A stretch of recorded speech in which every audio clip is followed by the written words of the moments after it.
કાળનું ચક્ર ચાલ્યા કરે છે. કાળ ક્યારે રોકાતો નથી અને કાળ પરિવર્તનશીલ છે. ઘણીવાર આપણે કહીએ પેલા ભાઈનો એક સમય હતો, મોટા મહેલમાં રહેતા હતા, જે રહેવા માટે ઝૂંપડું નથી, એનો સમય બદલાયો. કેમ કે સમય પરિવર્તનશીલ છે, બદલાતો જ રહે છે. આ સૃષ્ટિ કાલને આધીન છે. બાળકનો જન્મ થાય, બાલ્યાવસ્થા આવે, યુવાન થાય, વૃદ્ધાવસ્થા આવે, શરીર ક્ષીણ થાય, મૃત્યુ થાય, કેમ કે કાલને આધીન છે. આ સૃષ્ટિ કર્મને આધીન છે. જેવું કર્મ કરે, કર્મના બંધનમાં માણસ બંધાય અને કર્મનું ફલ ભોગવવું પડે છે. કર્મનું ફલ અટલ છે.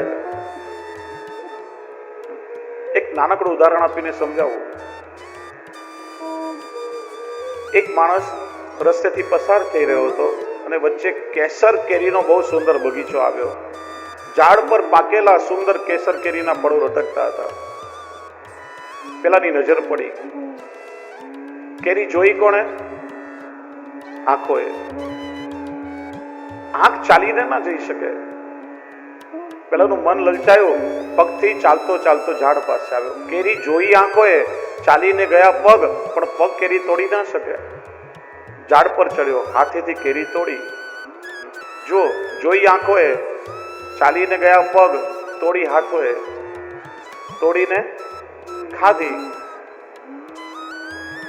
ખાધી મોએ, ચાખી જીભે, પણ ચાખી અને રાખી નહીં, રાખી પેટે. એ બગીચાનો માલિક ત્યાંથી પસાર થયો. એને જોયું કે આ ચોરી કરીને કેરી ખાય છે. એક મોટી ડાંગ ઉપાડી જોરથી ફટકારી પીઠ પર. માર કોણે ખાધો? પીઠે. જોઈ આંખોએ, ચાલીને ગયા પગ, તોડી હાથોએ, ચાખી જીભે, રાખી પેટે. માર ખાધો પીઠે, પણ માર પડ્યો, દુખાવો થયો તો આંસુ ક્યાંથી નીકળ્યા? આંખોમાંથી. કેમ કે જોઈ હતી કોણે? ફરીને ત્યાં જ લઈને આવે. આ છે કર્મનું ફળ. અને એવું નથી કે આ જન્મમાં જે કોઈ કર્મ કર્યા હોય આ જન્મમાં ભોગવીને છુટકારો થઈ જશે. કરેલા કર્મના ફળ ભોગવવા માટે આ 84 લાખ યોનિની વ્યવસ્થા છે. મહાભારતમાં પ્રસંગ આવે છે.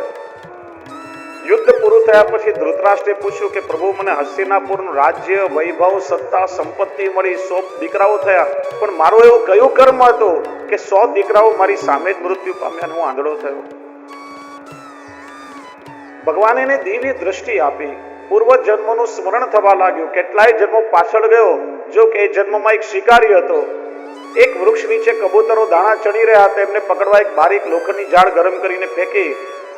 એક કબૂતરની આંખો ચાલી ગઈ ને 100 કબૂતરો મરી ગયા. આ કર્મનું બંધન બંધાયું. આટલા જન્મો લીધા, એમાં જે સત્કર્મ કર્યા, પુણ્ય કર્મ કર્યા, પરિણામે રાજ્ય, વૈભવ, સત્તા, સંપત્તિ મળ્યા, પણ ત્યારે બેલેન્સમાં રહેલું સંચિત કર્મનું ફળ પાક્યું. પરિણામે પોતે અંધ થયા અને 100 દીકરાઓ સામે મૃત્યુ પામ્યા. સૃષ્ટિ કર્મને આધીન છે અને ત્રીજું સૃષ્ટિ સ્વભાવને આધીન છે. દરેક પોતાના સ્વભાવ પ્રમાણે જ ચાલતા હોય છે. અગ્નિનો સ્વભાવ ઉષ્ણતાનો છે, પાણીનો સ્વભાવ શીતળતાનો છે. તમે પાણીને અગ્નિ પર મૂકો, ગરમ થાય, પણ અગ્નિથી દૂર કરો એ પાછું ઠંડુ થાય, મૂળ સ્વભાવમાં આવી જાય. પુષ્પનો સ્વભાવ કોમલતાનો છે, એ કોઈને ખૂંચે નહીં, અને કાંટાનો સ્વભાવ તીક્ષ્ણતાનો છે, વાગ્યા વગર રહે નહીં. જો ઘડિયાળમાં પણ કાંટા હોય ને એટલે તો આપણે પૂછીએ કેટલા વાગ્યા. કાંટા વાગે હંમેશા. કાતરનો સ્વભાવ જુદા કરવાનો હોય, કોઈને ભેગા ના કરી શકે. સોયનો સ્વભાવ સાંધવાનો હોય, કોઈને જુદા ન કરે. દરેક પોતાના સ્વભાવથી કામ કરે. આ કાલ, કર્મ અને સ્વભાવ એટલા બળવાન છે કે જીવનો એની સામે કંઈ ચાલતું નથી. પ્રભુ પણ સારી રીતે જાણે છે. છતાંય ઠાકોરજી વિચારે કે મારે હવે આના પર કૃપા કરવી છે, તો કાલ, કર્મ કે સ્વભાવનો અતિક્રમણ કરીને પણ પ્રભુ ભક્તને કૃપાનો અનુભવ કરાવે છે. પ્રભુની કૃપામાં જ સામર્થ્ય છે કે જીવને કાલ, કર્મ કે સ્વભાવ ન નડે. અને એ જ કૃપાના ઉદાહરણ આ 6થા સ્કંદમાં આપવામાં આવ્યા છે. અજામિલનું આખ્યાન બતાવ્યું. કનોજમાં અજામિલ નામનો બ્રાહ્મણ શુદ્ર સ્ત્રીને પરણ્યો, દાસીના સંગના કારણે સદાચાર નાશ પામ્યો, ચોરી, ઠગાઈ, જુગાર, લૂંટફાટ, હિંસા કરી અને આજીવિકા રડતો. 9 સંતાન હતા. 10મી વાર પત્ની ગર્ભવતી થઈ હતી. ગામમાં સંતો આવ્યા. કોઈને પૂછ્યું, અમારે ભોજન કરવું છે, આ ગામમાં કોઈ બ્રાહ્મણનું ઘર હોય તો બતાવો. પેલા ટીખળિયા તોફાની યુવાનો હતા, વિચાર્યું કે આપણે મજાક કરીએ, અજામિલનું ઘર બતાવ્યું.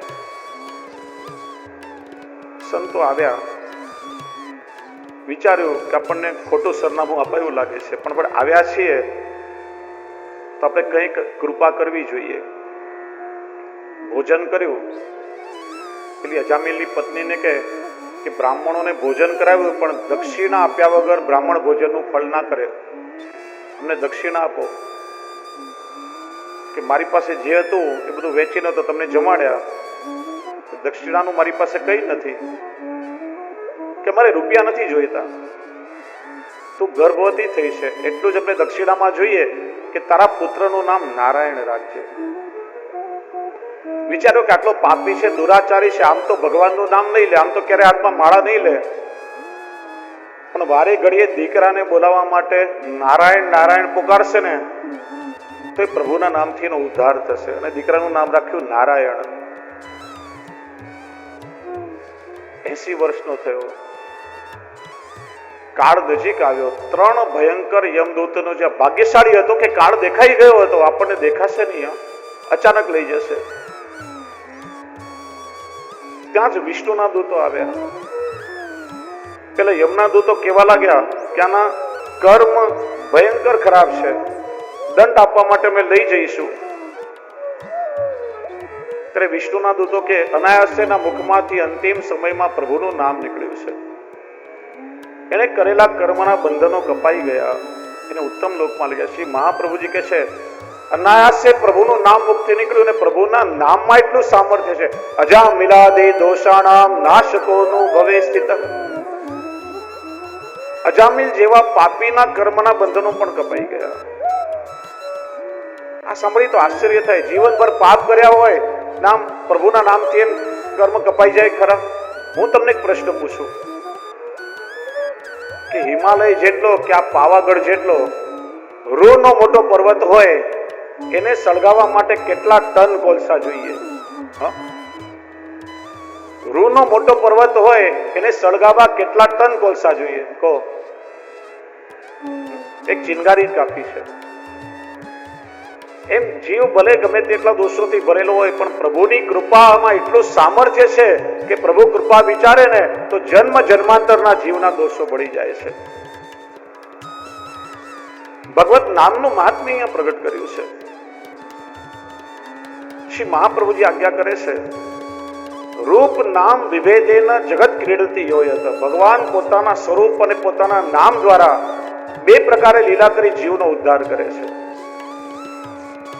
ભગવાન જ્યારે અવતાર ધારણ કરે ત્યારે અવતાર લીલામાં પ્રભુ પોતાના સ્વરૂપથી ભક્તનો ઉદ્ધાર કરે છે, અને અવતાર લીલા જ્યારે પ્રભુ સમેટી લે, પ્રભુનું સ્વરૂપ તિરોહિત થઈ જાય, ત્યારે પ્રભુના નામ દ્વારા ભક્તનો ઉદ્ધાર થાય છે. સુબોધજીમાં આજ્ઞા કરે કે પ્રભુનું સ્વરૂપ રસ છે તો ભગવાનનું નામ રસાયણ છે. નામ સેવા એ સ્વરૂપ સેવાને પામવાનું દ્વાર છે. પ્રભુના નામ દ્વારા પણ તમે પ્રભુના ધામમાં પહોંચી શકો છો. ભગવાનની પ્રાપ્તિ ન થાય ત્યાં સુધી ભક્તની ભક્તિનો નિર્વાહ ભગવત નામ દ્વારા થાય છે.